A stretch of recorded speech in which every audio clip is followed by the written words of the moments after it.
Assalamualaikum warahmatullahi wabarakatuh.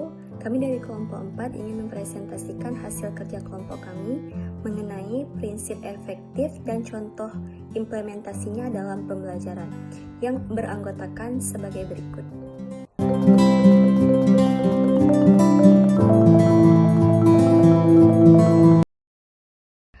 Baiklah, yang pertama akan dijelaskan oleh saya sendiri mengenai apa itu kurikulum. Kurikulum adalah seperangkat rencana dan pengaturan mengenai tujuan, isi, dan bahan pelajaran.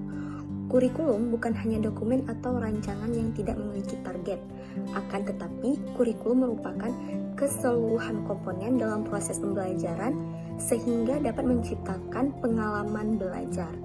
Nah, untuk selanjutnya akan dijelaskan oleh teman saya. Saya Rizka Mulyani ingin melanjutkan presentasi dari kelompok kami. Saya akan membahas tentang prinsip efektif.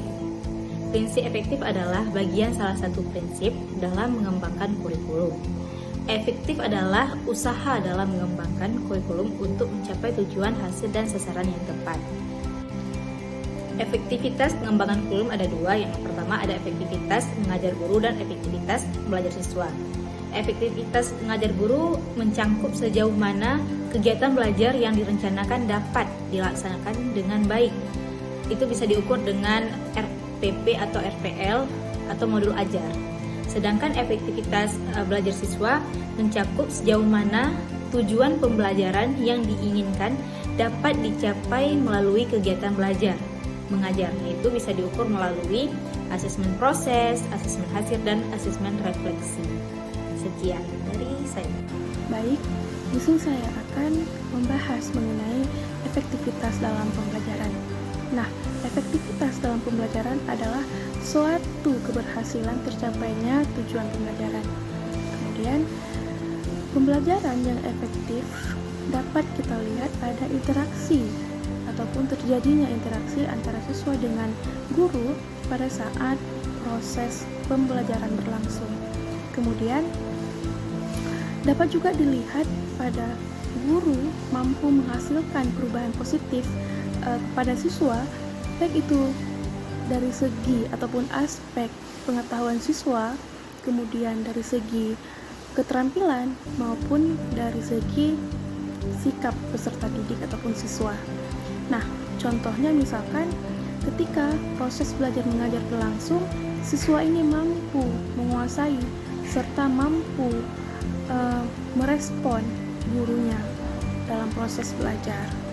Baik, selanjutnya itu ada implementasi prinsip efektivitas dalam pembelajaran. Yang pertama sekali itu ada kejelasan, di mana maksud dari kejelasan di sini adalah seperti rumusan tujuan pembelajaran dan lain-lain. Kemudian ada orientasi tugas. Nah, maksud dari orientasi tugas di sini adalah rancangan tugas dan kegiatan pembelajaran yang berfokus pada pencapaian tujuan pembelajaran. Yang ketiga itu ada variasi. Nah, maksud dari variasi di sini adalah metode yang digunakan oleh guru itu tidak hanya fokus pada satu metode, seperti ceramah misalkan, tetapi guru di sini harus mampu menggunakan beberapa metode agar peserta didiknya tidak jenuh dalam belajar.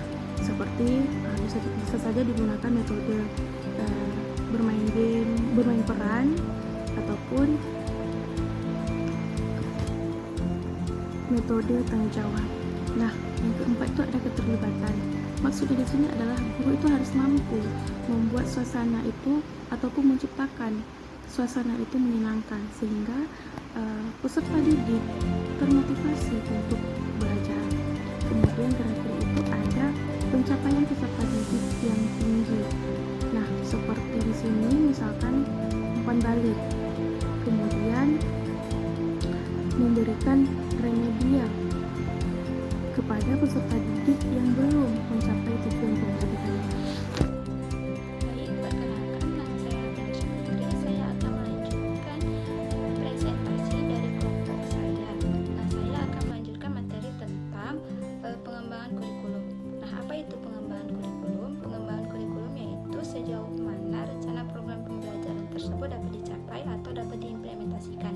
Contohnya, apabila guru dalam satu semester harus menyelesaikan 10 program pembelajaran sesuai dengan pedoman kurikulum, maka guru tersebut harus tersebut sesuai dengan alokasi waktu dan kalender pendidikan. Nah, apabila seluruh program tersebut dapat terlaksana sesuai dengan tujuan yang sudah ditetapkan, maka program tersebut efektif. Namun sebaliknya, apabila program tersebut tidak terlaksana sesuai dengan tujuan yang sudah ditetapkan, maka program tersebut tidak efektif. Lanjut, prinsip efektif di salah satu sekolah. Nah, ada dua prinsip, yaitu prinsip relevansi secara internal dan prinsip relevansi secara eksternal. Yang pertama yaitu yang kita bahas, prinsip relevansi secara internal. Maksudnya yaitu kurikulum memiliki relevansi antara komponen kurikulum seperti tujuan, bahan, strategi, organisasi, dan evaluasi. Nah, yang kedua yaitu prinsip relevansi secara eksternal, yaitu memiliki relevansi dengan relevansi epistemologi, yaitu tuntunan sains dan teknologi. Yang kedua yaitu relevansi psikologis, yaitu tuntunan dan potensi siswa. Dan yang terakhir yaitu relevansi sosiologis, yaitu tuntunan dan kebutuhan pengembangan masyarakat. Baik, saya Yud Adela akan melanjutkan presentasi dari kelompok kami, yaitu tentang relevansi kurikulum sekolah. Nah, relevansi merupakan salah satu prinsip fundamental dalam pengembangan kurikulum sekolah. Nah, prinsip ini menekankan pada aspek internal dan aspek eksternal agar dapat mencapai tujuan pendidikan yang optimal. Nah, aspek relevansi tersebut terdiri dari relevansi dengan kebutuhan peserta didik, relevansi dengan tuntutan dunia kerja, relevansi dengan kehidupan bermasyarakat, relevansi dengan perkembangan ilmu pengetahuan dan teknologi, serta yang terakhir ada relevansi dengan kearifan lokal. Baik, terima kasih. Saya kembalikan lagi kepada saudara moderator. Baiklah, sekian dari kelompok kami. Lebih dan kurang kami mohon maaf. Wassalamualaikum